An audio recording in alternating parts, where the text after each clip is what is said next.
001是极客的开山之作，是极客理念和技术的集大成者。经历4年多的磨砺，产品力在同级依然所向披靡。自从初代之后，我们有很久没有拍过001了，恰好前几天换新001上市，于是我们和极客一拍即合，直接从发布会抢了一辆，看看这些年它都发生了什么变化。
焕新001，这个是官方的叫法。按照年份来分的话，应该算是26款。外形没有太大的变化，我们半分钟就能讲完。车身尺寸保持一致，新增了灰色和紫色车漆，外加2款新的轮毂造型，能让人一眼就知道你买的是新款。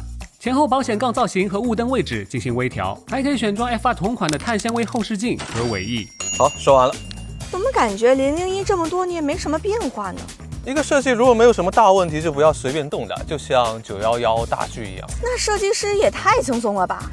恰恰相反，微调是很难的，它得保证不会越改越丑。还有越改越丑的车？有啊，多的就像满天的繁星，是新款001全景天幕新加入的元素。它在保留了分区调光的基础上，嵌入了500颗发光单元，能够显示12星座和3颗流星。好看是蛮好看的，但不会真有人对着它许愿吧？你许的什么愿？我希望南平下1个月可以给我涨工资。哎呀，竹树你糊涂呀！愿望说出来就不灵了。除了新空顶，新款001的内饰风格也有变化。不像早期001那样堆砌了大量的设计元素和复杂的层次，新款变得更加克制，主要通过打孔形成的图形进行装饰，简洁而素雅。老款的内饰确实很惊艳，但新款可能会更年轻、更耐看一些，不知道大家更喜欢哪种风格呢？新款001的内饰做工用料依然在线，明显比20万级别的车好一个档次。座椅和方向盘是纳帕真皮，顶棚是绒面防麂皮，所有屏幕都十分清晰，包括这个 HUD。所有的按钮和充电口都有背光，所有的储物格都有软包或植绒，这就很极客。氛围灯覆盖范围大，亮度高，效果极佳，而且基本不影响后视镜视野。这就不大极客了。001还是如今为数不多坚持不使用怀档的电动车，更有仪式感的同时，为雨刮和灯光保留了更多的实体按键。但这块的储物空间就会有些吃亏，不知道大家是更喜欢怀档还是传统的换挡呢？扬声器的存在感得到了增强，因为这次001的音响参数大幅升级，共29个扬声器，峰值功率达到了夸张的4680瓦。真的需要这么高的功率吗？从数学的角度，根据扬声器的灵敏度就能算出来，想要推出足够大的声音，根本用不了多大的功率。但是从玄学的角度，我得告诉你，推得动和推得好是2码事。所以它到底好不好？片尾大家可以听一下实录的对比。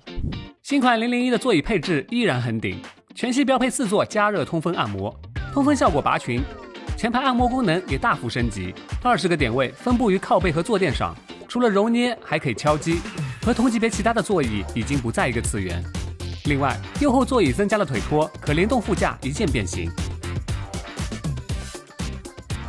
但这个椅背没有办法再往后倾斜了，我猜可能是怕座椅结构太复杂，影响到它作为列装车的装载能力。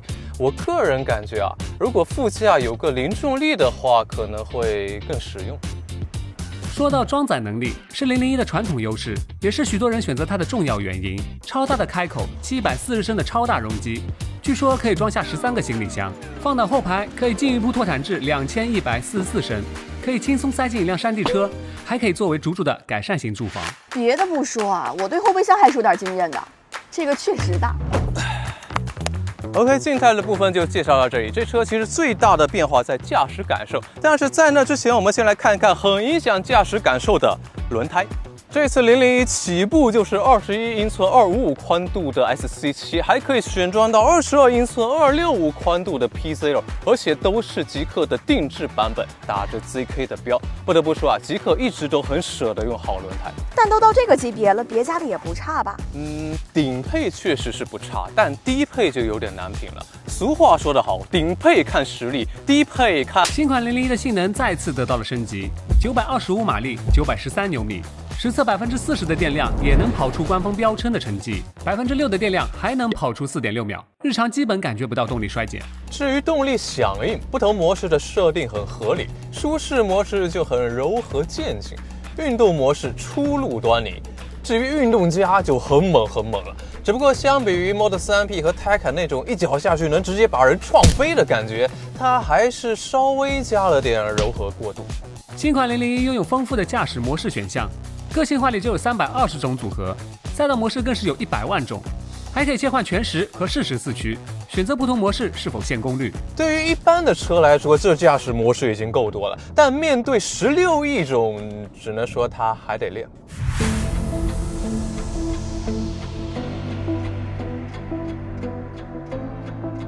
强大的动力自然需要强大的底盘来支撑，新款001的底盘也进行了全面的升级，全系标配 CCD， 双腔空簧变成了 B 式，调节范围更大，速度更快。当然，以上这些都是纸上谈兵，我就直说了吧。这一款001就是史上底盘最好的001，我为这个结论负责。新款底盘的整体风格相比旧款更硬，支撑更好，韧性更足，也更加贴地。即使是最软的舒适模式，高速也没有传感和漂浮感；即使是最硬的运动家模式，滤震也没有生硬或尖锐感。之前在山路试驾的时候，因为它地面全程都有那种连续的小起伏，它这个底盘又非常的贴地，我还在担心这个滤震会不会太硬。然后事实证明我多虑了。你更多能感受到的是它的厚重和稳定，不论是什么模式，它滤震效果都很好。同样，不论是什么模式，新款001都有着极其优秀的飞坡表现。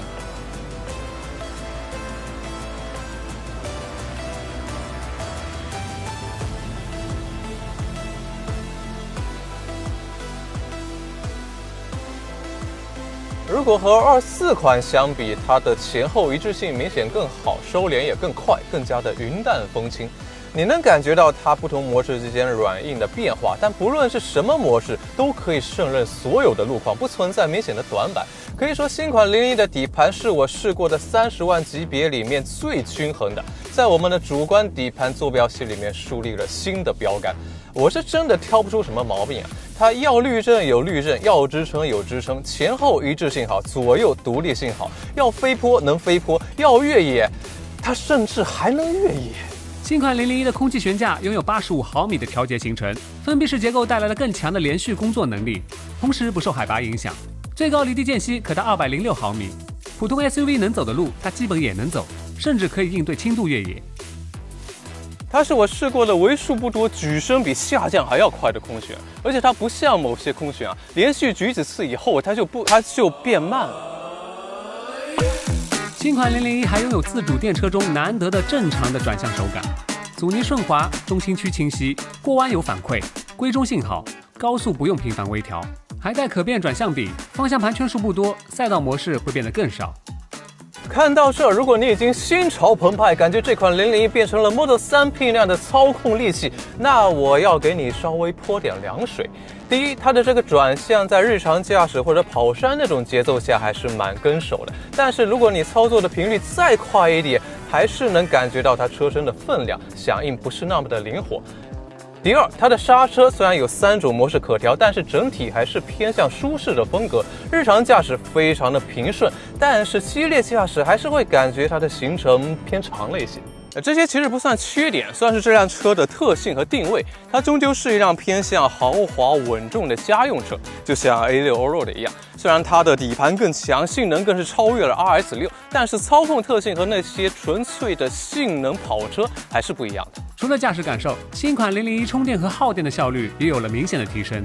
95度磷酸铁锂电池支持 12C 的充电倍率，103度的3元锂电池也升级到了6C 倍率。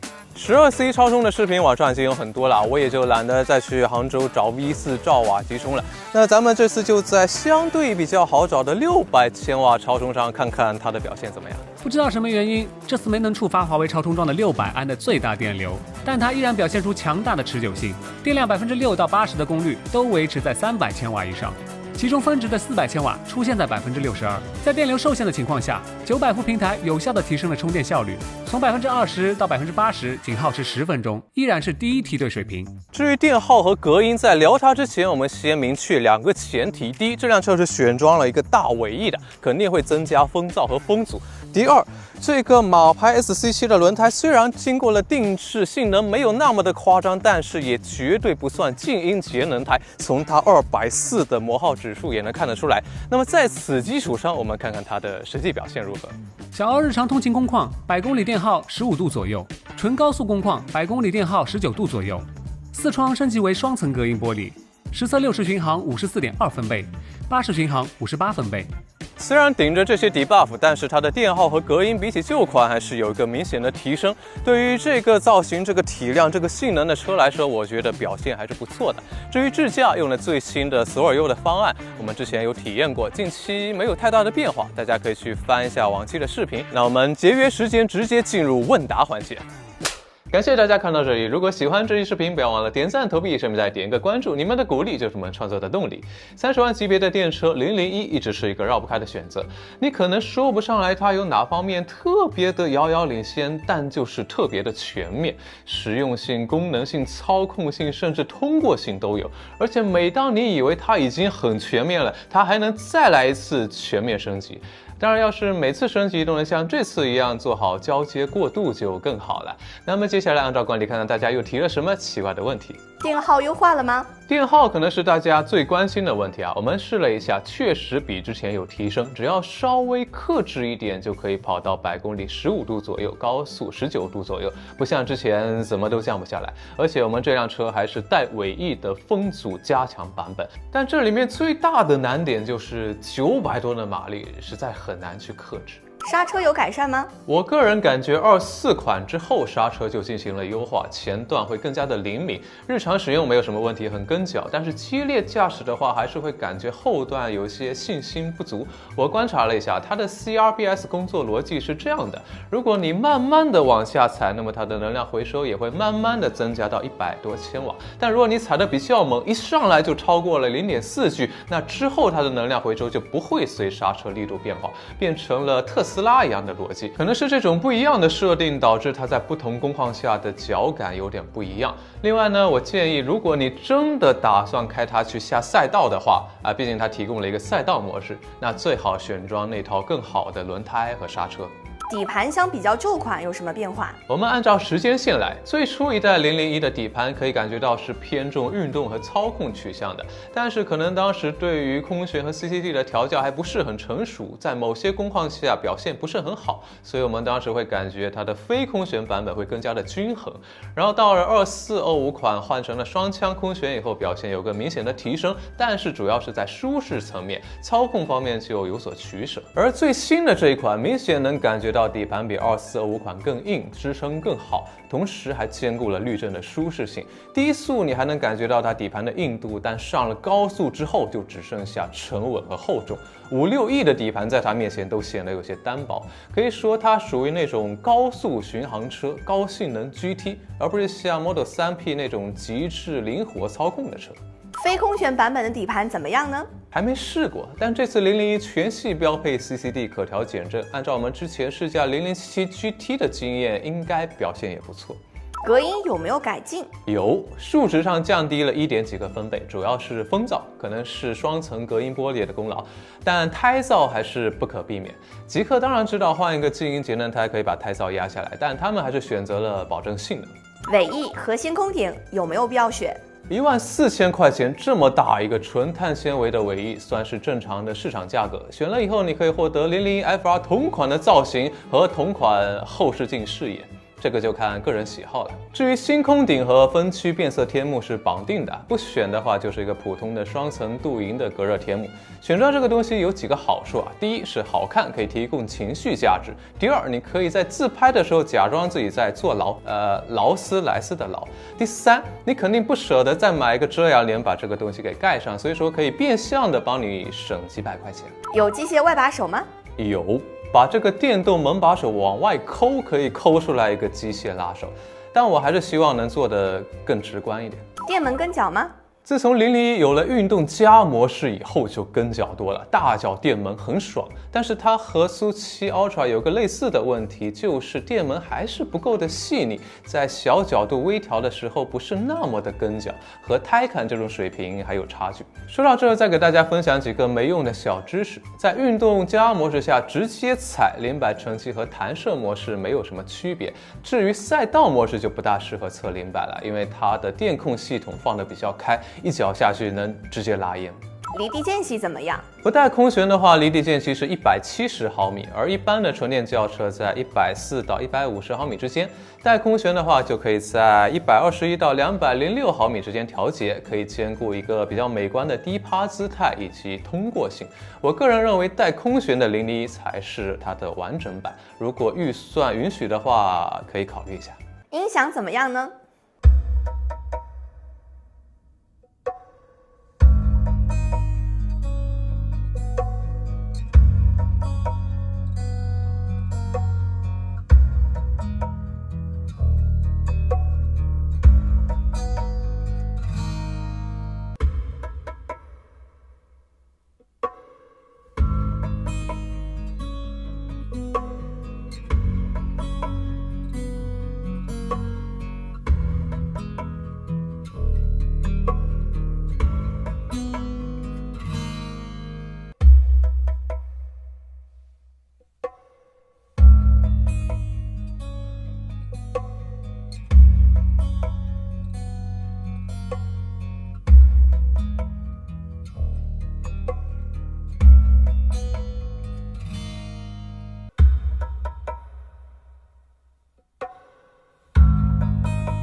再来一次。好，本期视频就到此结束。喜欢我的话，请一键30加关注。我是不圆的楚楚，我们下期再见，拜拜。你刚许了什么愿呢？希望南平下1个月可以给我涨工资。哎呀，竹竹你糊涂呀，愿望说出来就不灵了。